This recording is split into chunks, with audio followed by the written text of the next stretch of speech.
जब ये हादसा कैसे पेश है? वो ना सुबह सुबह वो कह रहे हैं कि मोदी आगे जल्दी से बाहर निकल जाएंगे वहाँ से, वो कोई जलसा वगैरह करने लगे, कह रहे हैं बस्ती जला दी जाए। तो हम लोगों ने बोला कि मीस कुछ नहीं होता, सो जाते हैं, 5:30 का वक्त है, सो जाएं, अभी सारे सो रहे हैं। कह रहे कि नहीं जल्दी से घरों से बाहर निकल जाए, मौलवी हमारे कोने पे खड़े हैं। अच्छा, हम लोगों ने बच्चों ने चढ़ियाँ और बनैने पहनी थी और वैसे ही उठाया और बाहर ले गए।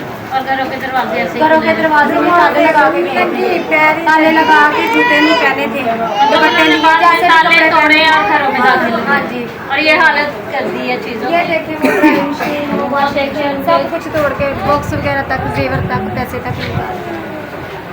जैसा कि आप सबने सुना मेरी इस बहन की जो दिल की बयान है, मैं आपको बता नहीं सकता। इस माँ को आप देखें ज़रा मेरे अजीज़ों, आज अगर ये वक्त इनके ना कल आप पे भी आ सकता है, तो प्लीज़ इनके साथ खड़े हों। यहाँ तक कि मेरे बच्चे को